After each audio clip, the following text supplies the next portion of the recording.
Delegates of the Labour Party arrive in the venue of the party's presidential primary election in Asaba, the Delta State capital. They find their way to the accreditation point where they are cleared.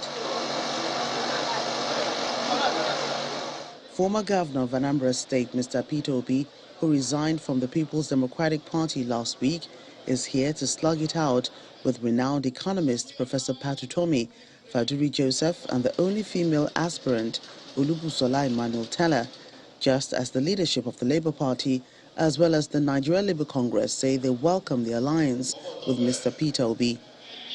A few moments before the exercise began, Professor Pat Utomi and Faduri Joseph stepped down for the newcomer.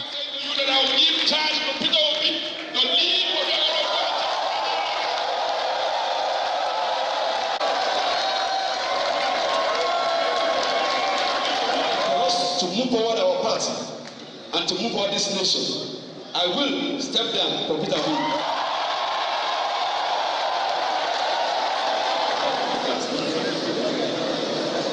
Voting now commences, and midway into the exercise, Mrs. Olufolahan Emmanuel-Tella also steps down. But the exercise is nullified, and after the third attempt, Mr. Obi is declared winner. Hereby declare Peter Obi as the flag bearer of Labour Party. He highlights what he intends to do next. We need to rebuild here. We need to give the future generation a hope in this country. A country that is so endured with human and natural resources that have been mismanaged over the years needs a turnaround. And that is the work we just started today. He also intends to take his campaign around the country to actualize his dream of succeeding President Muhammadu Buhari in 2023.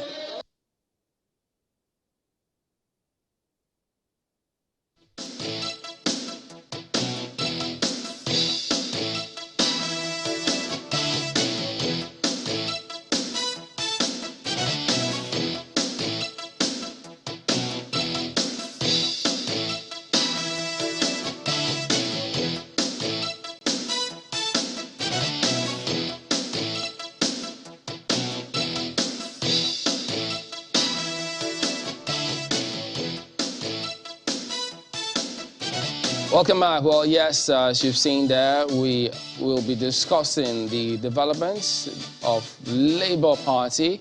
We've got Mrs. Olufolahan Emmanuel-Tella. She joins us next. Good morning, and thank you for joining us on the program today. Well, yes, your party primaries has been concluded. You were an aspirant. You did step down for Mr. Peter Obi, who eventually emerged as the flag bearer of your party. Could you give us the background? Why did you step down for him? Good morning, and thank you for having me. It's been so many years of preparation and very much interested in the development and industrialization of our country. Because we know that with industrialization comes jobs creation, business stimulation, and unemployment crashes. So we have been very particular about industrialization. Mr. Peter Obi's strength is in revenue generation for government. He has done it in his state when he was governor.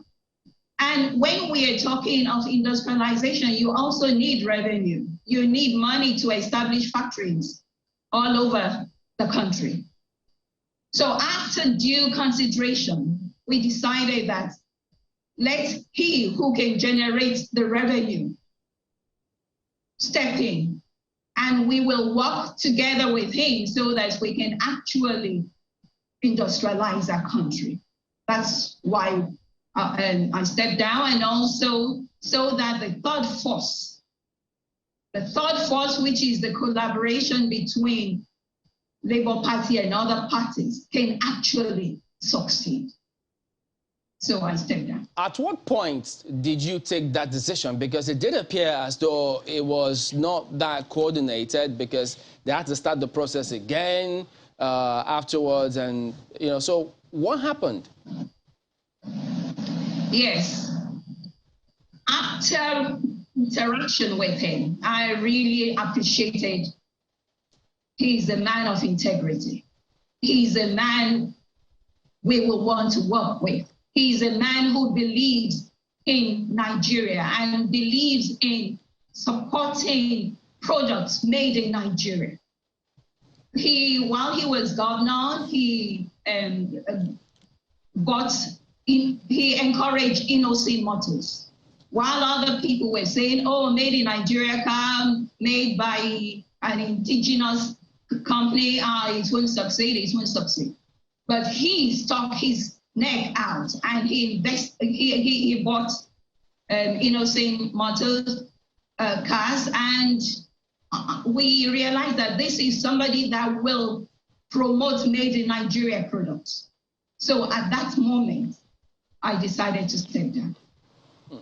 All right, it does appear as though, because there are several reports making the rounds now, that did you and the other aspirants, including the flag bearer, actually do your due diligence before you decided to pitch your tent with this faction of Labour Party? Because there are reports that the late Abdul Qadir leadership, which is now under the Abure faction, is in court, that there's a matter pending in courts, and so you may have hit a brick wall with this case. What do you know? What can you tell us about that?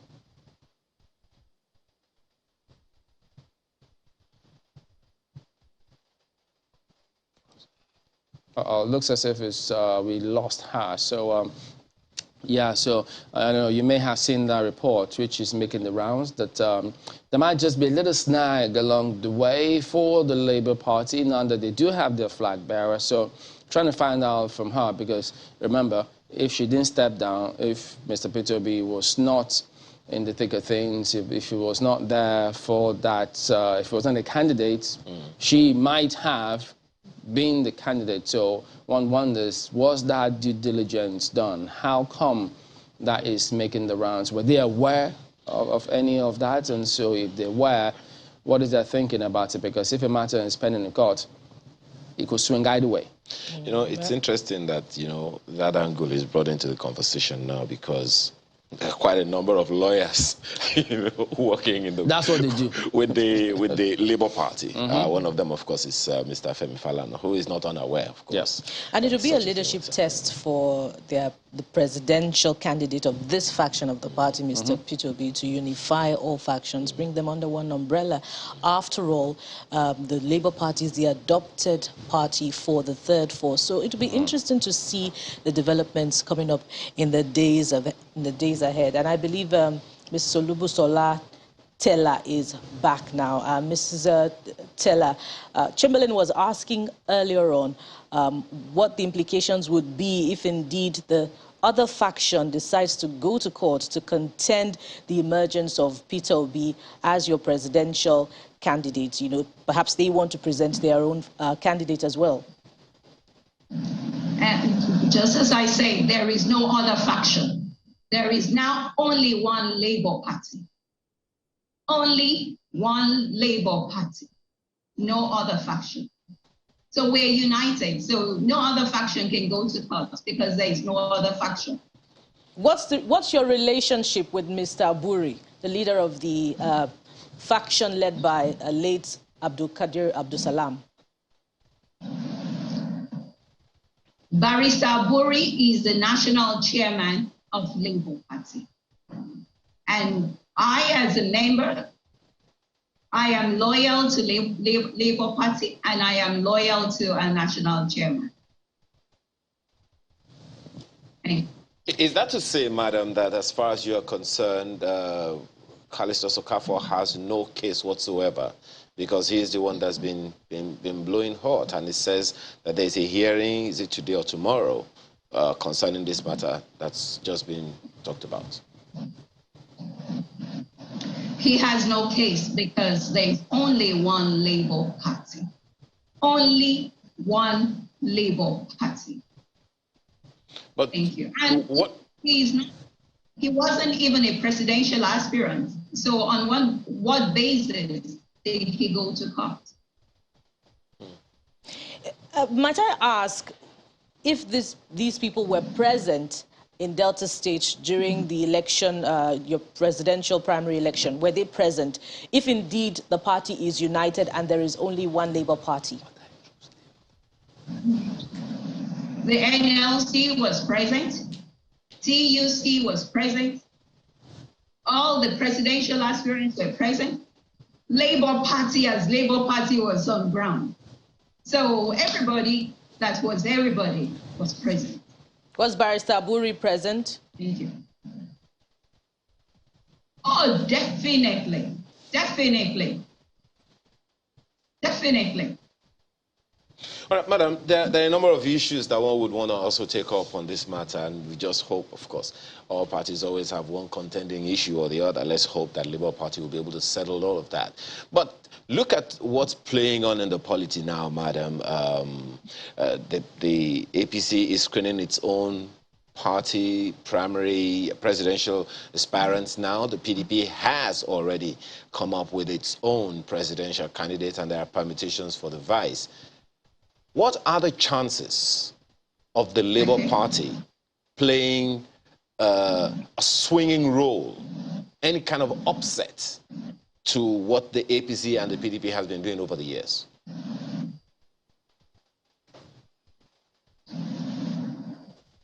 Thank you very much for that question.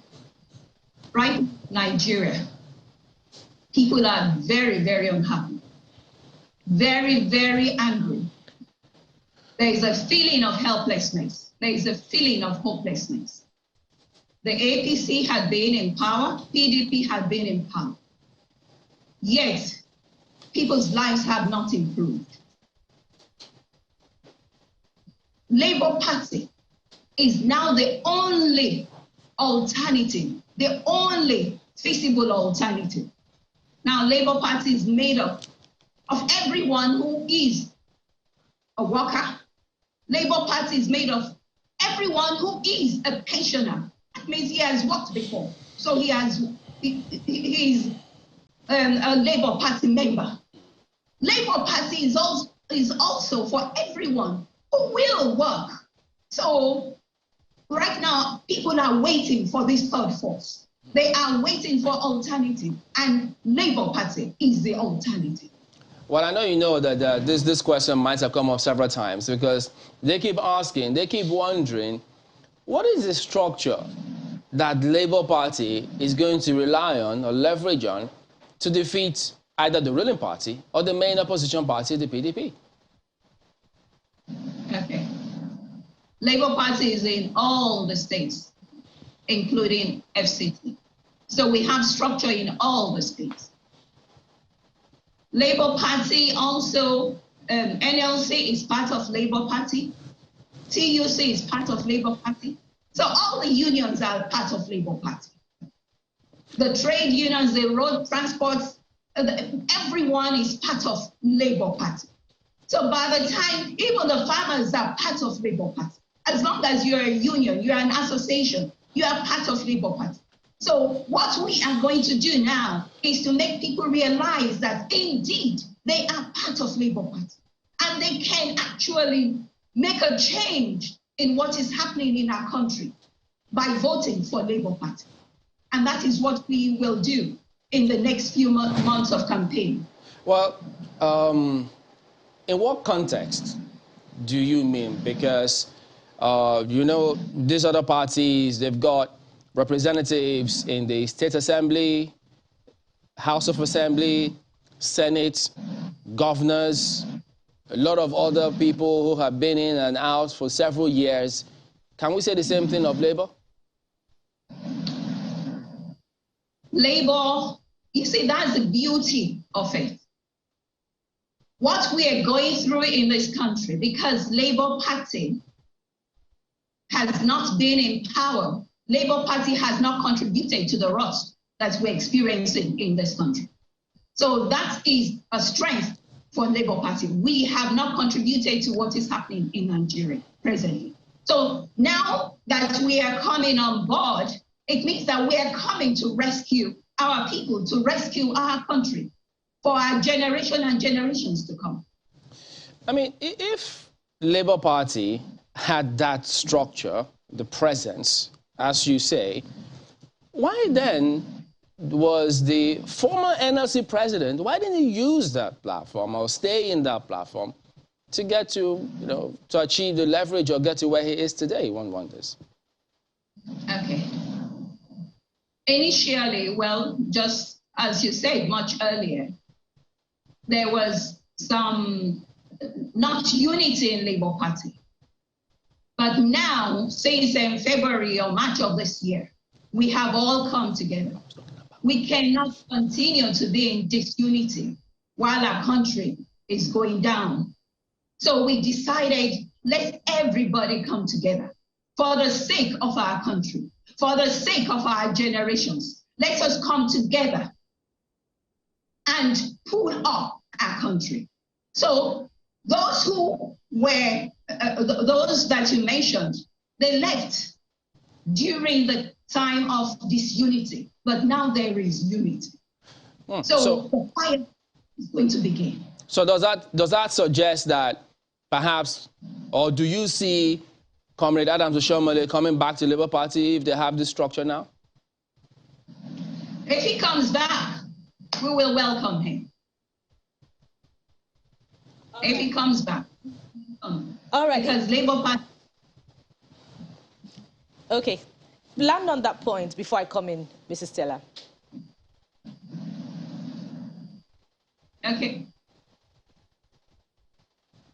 Okay, so let me just proceed. It would seem as if the Labour Party was window dressing, waiting for the other political parties to hold their primaries, particularly amid the clamor by the IPAC for INEC to extend the deadline. If the Labour Party was confident in its aspirants, people like you, people like Professor Patutomi, to lead them in the mission to rescue Nigeria, why did it perhaps adopt a strategy? It seems a strategy, correct me if I'm wrong, for other politicians who fail to actualize their mission in the other political parties to approach them and present themselves, to serve. Were you waiting for other politicians from other political parties to approach you as the beautiful bride ahead of the next general election? According to INEC timetable, the political parties were supposed to round up their primaries by June 3rd. So anything between June 3rd and now was acceptable. Okay. So when we decided to do ours on the 30th of May, we're still very much in line with INEC's timetable and INEC's directives. So we were not waiting for anyone to not succeed in his party before jumping or before coming to a party.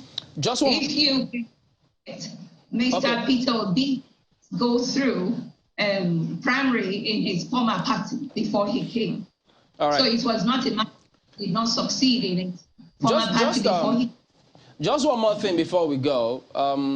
Would you be surprised or disappointed? I mean, this is the politics here, this part of the world, so we expect any scenario. What if one of the eventual candidates of any of the main parties, maybe the ruling party or the main opposition party, reaches out to your flag bearer and says, do you know what, recognize what you're doing and the impact that you can have. Why don't you come join us and perhaps be a vice? And then we work together, our party and your party, to deliver Nigeria. What if that happens and your candidate accepts? Would you be disappointed? I know it cannot happen because you don't ask a king to come be a chief under you. As of today, Mr. Peter Obi, being the presidential candidate for Labour Party is a king. So you don't ask a king to come be a chief under you. It will not happen. It cannot happen. All right, we do thank you for your time this morning, and we wish you and your party all the best.